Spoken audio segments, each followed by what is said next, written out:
आज का टॉपिक है fangs and its types, mechanism of snake bite, snake venom, effects of venom, anti snake venom serum, management of snake bite, first aid and some important questions. इससे पहले मैंने आपको identification of poisonous and non poisonous snake बताया और उसमें बहुत सारे diagrams मैंने बताया, फिर पॉइजन ग्लैंड को बताया, फिर उसमें फैंग्स को भी बताया था थोड़ा सा, लेकिन इस लेक्चर में हम फैंग्स को कंटिन्यू कर रहे हैं। Fangs and its types, mechanism of snake bite, snake venom क्या होता है, वेनम का क्या इफेक्ट पड़ता है और एंटी वेनम सीरम कैसे बनता है, कहाँ बनता है इंडिया में, मैनेजमेंट ऑफ स्नेक बाइट, और जब किसी को सांप काटेगा तो बीइंग स्टूडेंट ऑफ बायोलॉजी आप क्या करेंगे, बीइंग स्टूडेंट ऑफ बायोलॉजी आप क्या करेंगे, ये चीज़ें आपको इसमें करना है।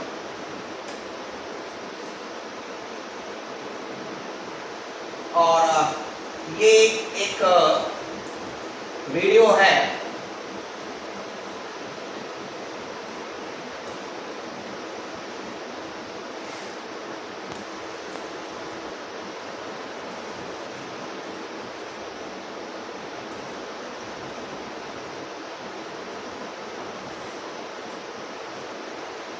ये वीडियो शो कर रहा है कि कैसे रैटिल स्नैक में ये सब जो स्किन उठा हुआ है, ये रैटिल लाइक स्ट्रक्चर बनाया है जिससे खड़खड़ की आवाज़ आती है। इससे पहले वाले डायग्राम में कि कैसे पॉइजन को इंजेक्ट करता है, ये डायग्राम है मवेबुल मैक्सिलरी, ये मैक्सिलरी है, वेनम कंडक्टिंग ट्यूब, ये ट्यूब है, वेनम केनाल और vertical pupil, eye, scale, tongue, tooth, और ये फैंग्स है, ये फैंग्स है। Fangs, the fangs are modified maxillary teeth, ये क्या है, मॉडिफाइड मैक्सिलरी टीथ है। Fangs are long, conical, curve, sharp and pointed, यानी ये लंबा, अलग अलग स्पेसीज में अलग अलग ढंग का होता है। It is a poisonous teeth, a sheath which contains few rizin covers the base of the each fang and developing fangs. When a functional fang is damaged, it is replaced by one of the reserved fangs. मतलब उसके नीचे एक sheet, एक covering होता है और वहाँ पर वो रिजर्व में रहता है। तो जब फंक्शनल वाला फैंग्स या पॉइजनस टीथ डैमेज हो जाता है, डिस्ट्रॉइड हो जाता है, तो उसके जगह पर ये न्यू टीथ बनता है। In cobra, the fangs are permanently erect, while in vipers, the fangs lie close to the roof of buccal cavity. जी, यानी कोबरा में बिल्कुल यूं होता है और ये roof of the buccal cavity में अटैच होता है। They serve as hypodermic needles for injecting poison into the body of victim. A hollow canal or groove of poison duct extending from the base to the tip of the fangs.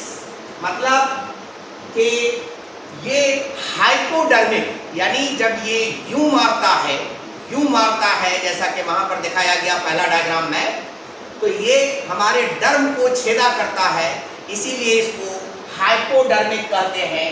और उसके बाद उसमें वो poison को inject करता है, जहर को इंजेक्ट करता है। ये इसका हिंदी वर्षन है। उसी का गुहा के छत के करीब होते हैं, वे शिकार के शरीर में जहर इंजेक्ट करने के लिए हाइपोडर्मिक सुइयों के रूप में जैसे हम लोग इंजेक्शन डालते हैं, वो है। Continue. It is enlarged maxillary teeth which regenerate when lost. ये important character है। अब मैक्सिला में ये टीथ बड़ा है और ये जब खत्म हो जाता है तो दोबारा बनता है। लॉस्ट होने के बाद दोबारा बनता है। An intake aperture is at the base part of the fangs and the discharge aperture is subterminal. मतलब यहाँ ये बेस है, यहाँ पर एक छेदा होता है, ये टर्मिनल पार्ट है, यहाँ पर एक छेदा होता है। तो पॉइजन जब पॉइजन ग्लैंड से पॉइजन डक्ट के जरिए जब इसमें आता है तो इस केनाल में जो ग्रूव होता है ये ग्रूव यहाँ तक लाता है और यहाँ से हमारे बॉडी में इंजेक्ट कर देता है। The discharge orifice is much smaller, perhaps to increase the force of venom. मतलब यहाँ ज्यादा छेदा है, यहाँ कम छेदा है, तो प्रेशर बढ़ जाएगा ताकि आसानी से पॉइजन को कट करके। इसका एग्जाम्पल है spitting cobra, Naja nigricollis, South African rinkhals, Hemachatus. The fangs are one on each side of the maxillary bone of the mouth. Is a single large poison fang on the maxilla with a small reserved fangs at its base. Example, family Vipridae.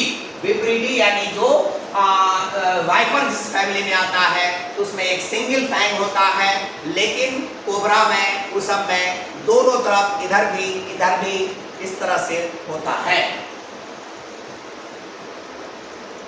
ये उसी का Hindi version है।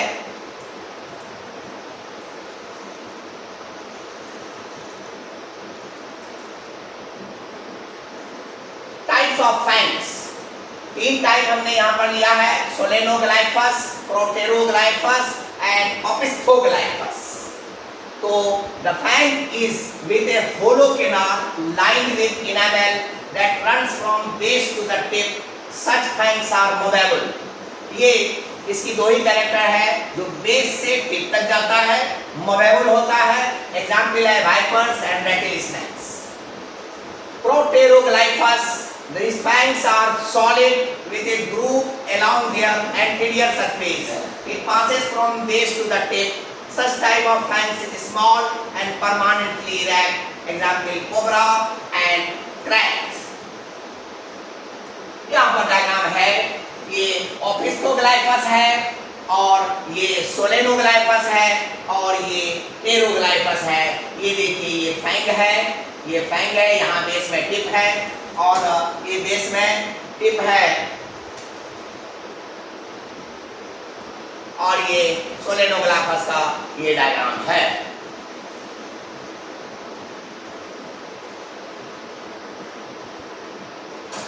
तो ये ओपिस्थोग्लाइफस है, ये Fang है और ये सोलेनोग्लाइफस है, ये फैंग है, ये टेरोग्लाइफस और ये प्रोटेरोग्लाइफस है। ये देखिए फैंग्स है। ये उसी का नुकीले दांतों के प्रकार सोलेनोग्लाइफस, प्रोटेरोग्लाइफस एंड ओपिस्थोग्लाइफस, ये उसका हिंदी वर्जन है।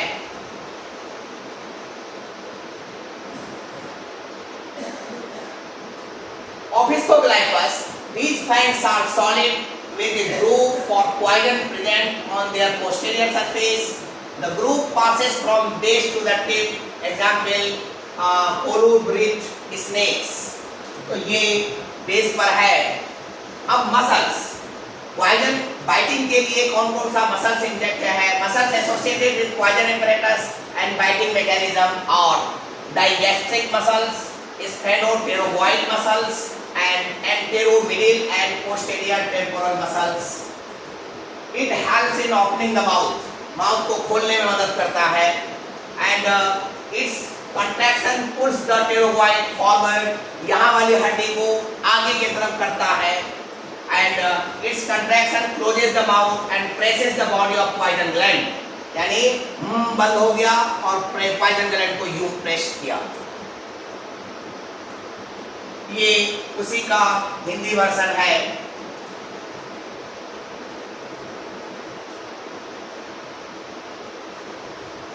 ये डायग्राम डिफरेंट तरह का है। यहाँ पर ये लोअर जॉ है, कॉलुमेला है, क्वाड्रेंट है और यहाँ पर ये है और ये मोमेंट दिखा रहा है कि किस तरह से mechanism of biting and injecting of poison होता है। ये बी, सी एंड डी का डायग्राम ये दिखा रहा है आपके डिफरेंट टाइप्स ऑफ फैंग्स को और उसके नेचर को। जैसे ये ट्यूब है, यहाँ पूरा ट्यूब है, यहाँ थोड़ा सा ट्यूब है। Mechanism of snake bite. Snake bite is not a simple mechanism. It is a complicated mechanism because muscles are involved, bones are involved. इसलिए the mechanism of snake bite is a complicated process which is effected by loosely or mobilely articulated skull bones and muscles, which allow a considerable adjustment during the act of swallowing or biting. In vipers, the fangs lie against the root of the mouth when closed, but in cobra, the fangs are permanently erect. The biting mechanism involves two steps. One is erection of fangs. When a viper strikes, a series of movements occur in a chain.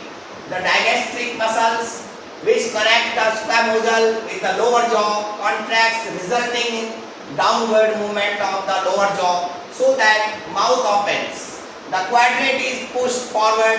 मतलब ये है कि जिस तरह से हम लोग आ करते हैं तो यहाँ पर मुंह में डिफरेंट तरह का चेंजिंग होता है। मसल्स को कुछ बोन को आगे करता है, कुछ बोन को फॉरवर्ड डायरेक्शन में करता है, फिर हम बंद करते हैं तो उसका जस्ट अपोजिट सिस्टम होता है।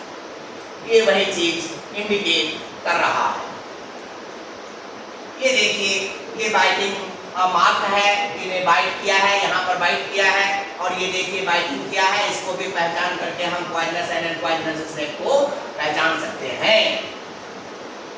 ये इसका हिंदी वर्जन है।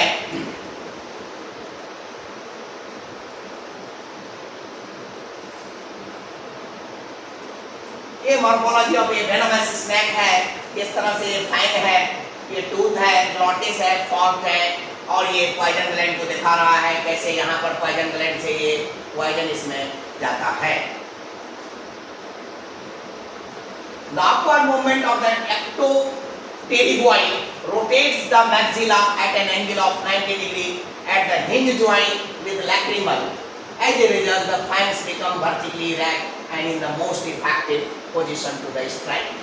मतलब इस तरह से different muscles and different bones ये मिल करके आपस में करते हैं। Injection of poison, the prey is seized and at the same time the lower jaw is pulled up by the contraction of anterior temporal muscles. Due to upward movement of the lower jaw, the prey is tightly pressed against the fangs, which pierce deep into its body. At the same time, stretching of constrictor muscles around the poison gland forces its poison through poison duct into the canal of fangs to by injecting. मतलब जब mouth को यूं करता है तो यहाँ पर poison gland जो है वो प्रेस होता है। प्रेस होने के बाद यहाँ से पॉइजन जो है फैंग्स में जाता है, और जब ये पंच करता है तो फैंग से बॉडी में जाता है। ये इसका हिंदी वर्जन है।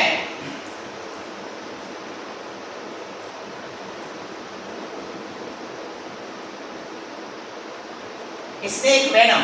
अब वेनम कैसा होता है, पॉइजन कैसा होता है सांप का? Poison secreted by the venom gland, जो प्रोबेबली पैरोटिक मॉडिफाइड ग्लैंड है। It assist digestion and paralyze the prey. ये वेनम जो है एक तो प्रोटेक्शन के लिए है, दूसरा प्रे को पैरालाइज करने के लिए है, मेनली डाइजेशन के लिए है। It is a clear sticky liquid of फेंट येलो और ग्रीनिश कलर और स्ट्रो कलर, ये इंडियन कलर में ये वेरी करता है। It is tasteless, odourless and acidic in reaction, लेकिन कोबरा के केस में ये बिटर टेस्ट का होता है। यहाँ तो टेस्टलेस है, ओडरलेस है, और लेकिन कोबरा के वेनम में ये बिटर टेस्ट का होता है। Venom is generally consist of mixture of many proteins, यानी proteins, metallic ions and heterolytic enzymes. तो ये सारे एंजाइम्स हैं और बहुत सारे जो यहाँ पर मैंने कुछ खास एंजाइम का नाम लिखा है। The toxicity is due to the simultaneous effect of all these together, यानी खाली प्रोटीन रिस्पॉन्सिबल नहीं है, मेटेलिक आयन भी रिस्पॉन्सिबल है, और हाइड्रोलाइटिक एंजाइम, यानी तीनों का ज्वाइंट एफर्ट से टॉक्सिसिटी लेवल देखा जाता है।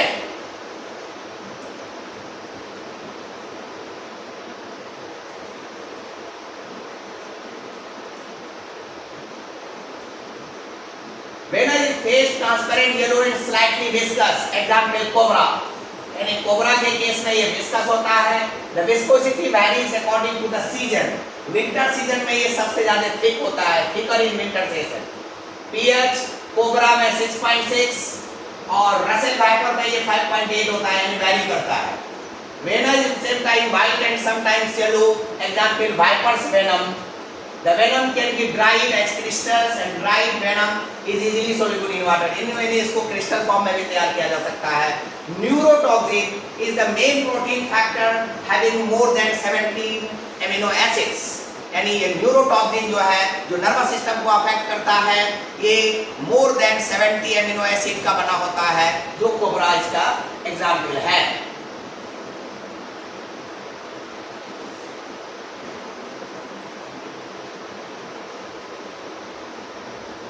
It affects on nervous tissue producing paralysis. It affects on diaphragm, leads to the heart failure. Two kinds of snake venom. यानी अगर नर्वस टिश्यू में करेगा तो आदमी पैरालाइज्ड होगा, और ब्लड में करेगा या डायफ्राम में करेगा तो उससे हार्ट का फेल्योर होगा। और दो तरह का अफेक्टिंग द नर्व्स, जिसको न्यूरोटॉक्सिक कहते हैं, एग्जाम्पल है cobra and plague. Affecting the blood, जिसको हेमोटॉक्सिक कहते हैं, एग्जाम्पल है वाइपर्स। और इस वेनम को ये सारे केमिकल से खत्म भी किया जा सकता है, potassium permanganate, silver nitrate, alcohol, sodium hydroxide and potassium hydroxide etcetera. The venom also contains metals like zinc, sulfur, copper etc. Venom is thermolabile. Thermo stable नहीं होता है, थर्मोलेबाइल होता है, मतलब टेम्परेचर बढ़ने घटने पर इसका नेचर चेंज होता है।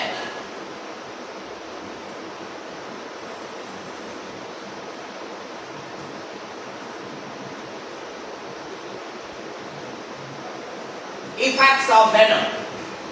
अब वेनम जो है यानी विष यानी जहर यानी पॉइजन कैसे काम करता है उसी को देखा। The composition of the venom, ये डिपेंड करता है वेनम के कंपोजिशन पे, quantity injected, site of the bite, group to which the particular venom belongs. ये 4 कैरेक्टर है जिस पर वेनम का इफेक्ट डिपेंड करता है। मान लीजिए कि सांप आपको काटा, लेकिन हो सकता है वो पॉइजनस नहीं हो। दूसरी बात, काटा उतना इंजेक्ट नहीं कर सका वो। तीसरी बात, जो वो पॉइजन है हो सकता है वो ज्यादा खतरनाक पॉइजन नहीं है। ये सारी चीजें इस पर डिपेंड करता है। Generally the effects of venom are 3 types, neurotoxic, hemotoxic, cytotoxic. Neuro nervous system जो पैरालिसिस करेगा, हेमोटॉक्सिक ब्लड क्लॉटिंग, और साइटोटॉक्सिक जो टिश्यू सिस्टम को डैमेज करेगा। ये 3 तरह का इफेक्ट होता है वेनम का, neurotoxic, hemotoxic and then cytotoxic.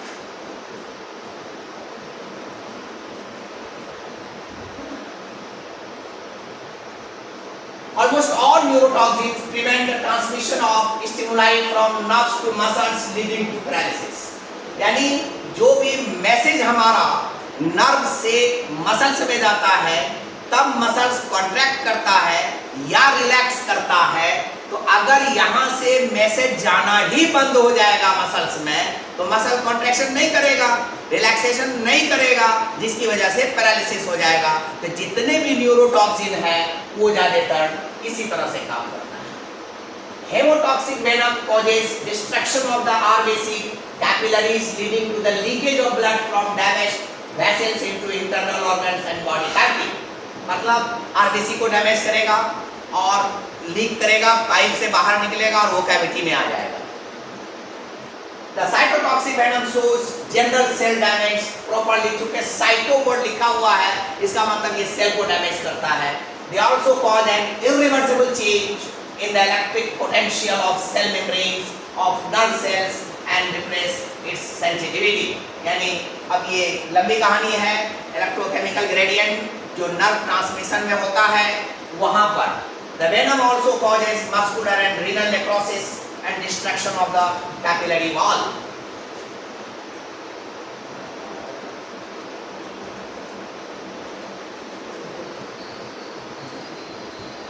Effects of cobra poison.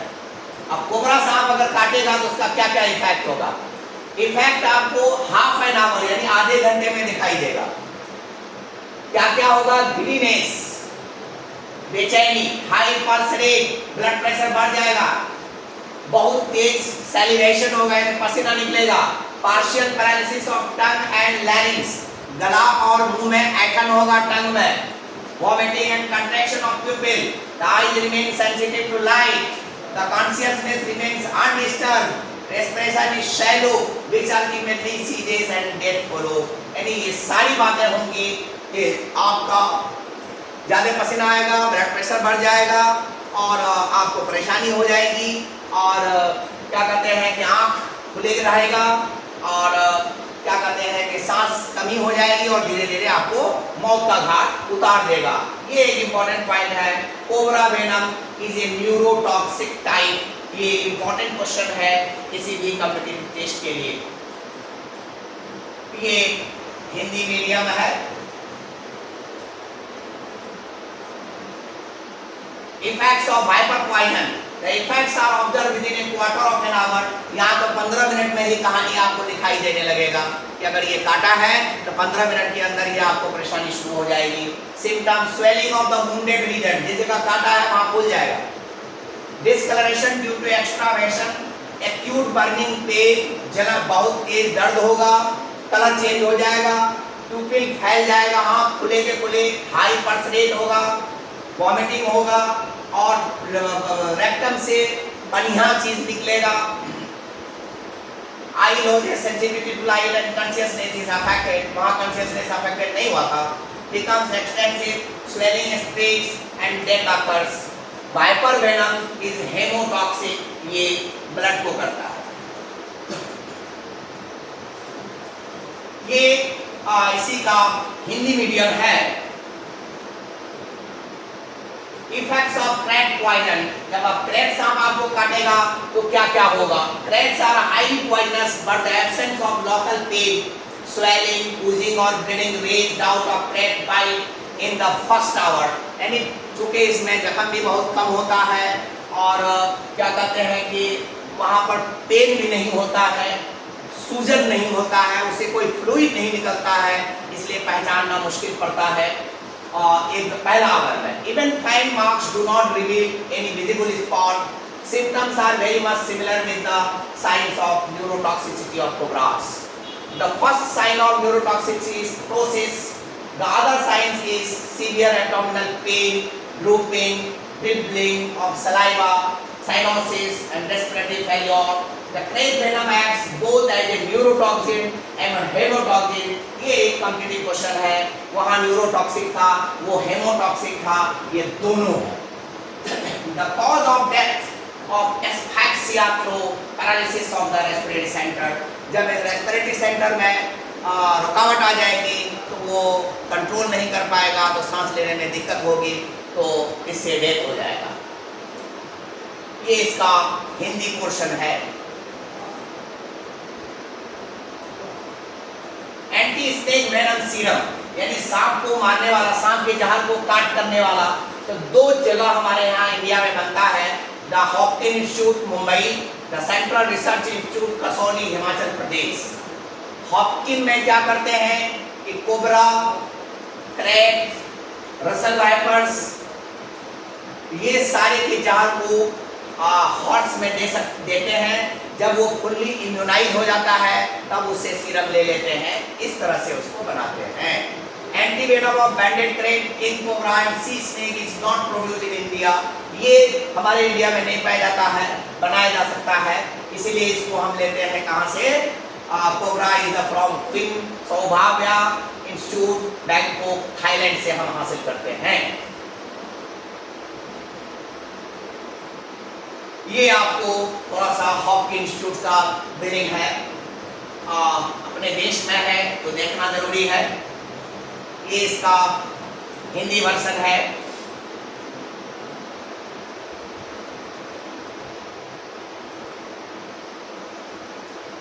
The antivenin of all poisonous terrestrial snakes is called polyvalent antivenin। There is no antivenin available against bite of king cobra। One Swiss company produces antivenin against Malaysian king cobra, but it is not effective।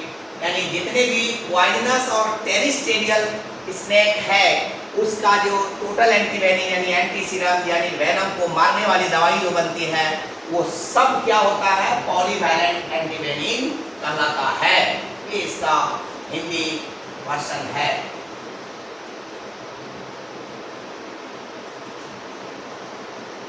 Management of snake bite, अगर सांप काट लिया तो आप क्या करेंगे? Death, जब ज्यादातर डेथ जो होता है वो डर से होता है, अरे सांप काट लिया, अरे मुझे सांप काट लिया, या लोग भी घबरा जाते हैं, लोग रोना शुरू कर देते हैं, जिसकी वजह से पेशेंट जो है वो और घबरा जाता है, जिससे उसका हार्ट फेलियर हो जाता है, कुछ और हो जाता है, उससे वो मर जाता है। इसीलिए due to fright event when the bites were by non poisonous snakes, कोई जरूरी नहीं है कि हर पॉइजनस जो काटा है आपको वो पॉइजनस ही हो सकता है, या अगर पॉइजनस भी है तो उतना वो इंजेक्ट किया है बॉडी में, ये कोई जरूरी नहीं है। Not all snakes are poisonous. Not all poisonous snakes are fully charged with venom. Even those that are fully charged do not always inject the lethal dose. मरने के लिए भी एक पार्टिकुलर डोज का होना जरूरी है। अब वो जो स्नेक काटा है तो क्या वो उतना उसमें डाल पाया है, ये नहीं पाया है, यू कांट क्लैरिफाई इट, आप इसको आइडेंटिफाई नहीं कर सकते, इसीलिए घबराना नहीं चाहिए, पहले उसको भरोसा देना चाहिए। Even those that are fully charged do not always inject the lethal dose. Reassurance helps reduce anxiety-related high blood pressure, palpitation, breathing. Check if the bite is due to poisonous or a non-poisonous snake. The bite mark should be examined using magnifying glass. जो काटा है जहाँ पर, वहाँ पर हम magnifying glass से देखेंगे। पहले घबराने की जरूरत नहीं है, इसीलिए पेशेंट को भरोसा देना चाहिए। और आमतौर से गांव में यही होता है कि किसी को अगर सांप काटा, उसके भाई बहन दोस्त अहबाब रिश्तेदार सारा जो है रोना शुरू कर देता है, तो वो घबरा जाता है। अब अगर सांप काटा तो पहले आप क्या करेंगे? Medical attention as soon as possible, जितना जल्दी हो सके डॉक्टर के पास ले चलिए, झाड़ फूक पे भरोसा नहीं कीजिए। Antivenom is the treatment for serious snake envenomation. The sooner antivenom can be started, the sooner irreversible damage from any, जितना जल्दी हो सके। Driving oneself to the hospital is not advised। जिसको सांप काटा है वो मोटरसाइकिल चला करके हॉस्पिटल ना जाए, वो बल्कि किसी को साथ में लेकर के जाए, क्योंकि अगर पाल्पिटेशन हुआ, ब्लड प्रेशर तेज हो गया तो वो खुद गिर जाएगा, इसीलिए खतरा है। Take a photograph of the snake from a safe distance if possible। यानी जब आप सांप को देखेंगे तो जहाँ काट के वो भाग रहा है, अगर हो सकता है तब आप उसका फोटो लीजिए। Identifying the snake can help with treatment of the snake bite. Keep calm, inform your supervisor. Apply first aid while waiting for EMS, elementary medical services staff to get you to the hospital. Lay or sit down with the bite in a neutral position of comfort। मतलब आप सांप काटा है तो इसको ऐसे कर दीजिए ताकि वो फ्लो कम हो जाए। Wash the bite with soap and water. Cover the bite with a clean dry dressing। हम लोग क्या करते हैं, सबसे पहले उस जगह बगल में काटते, ये नहीं करना चाहिए, फिर बांध देते हैं, ये भी नहीं करना चाहिए। ये स्नेक बाइट फर्स्ट एड है, ये डिफरेंट तरीका है, यहाँ पर ये डायग्राम शो कर रहा है।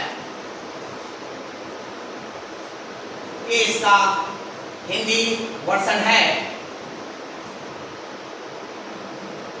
डू नॉट, अब क्या आपको नहीं करना है, do not pick up the snake और ट्राई टू ट्रैप इट, यानी उसको आप सांप को पकड़ने मत चले जाइए। Do not wait for symptoms, इंतजार मत कीजिए कि देखें क्या क्या सब हो रहा है इसको, वो सब नहीं। डू नॉट अप्लाई ए टॉर्निकेट, मतलब उसके चारों तरफ जो बांध देते हैं वो सब नहीं करना चाहिए। Do not slash the wound with a knife, जैसे आमतौर से गांव देहात में काट देते हैं, उस जगह वो नहीं करना चाहिए।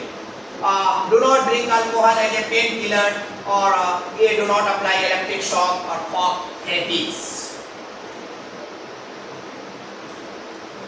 ये सारी चीजों पर आप परहेज कीजिए। अब ये सारे इंपॉर्टेंट क्वेश्चंस हैं।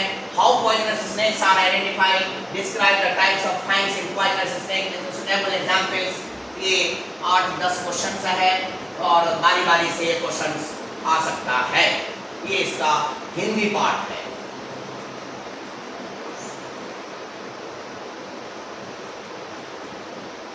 Thank you. I wish you all the best.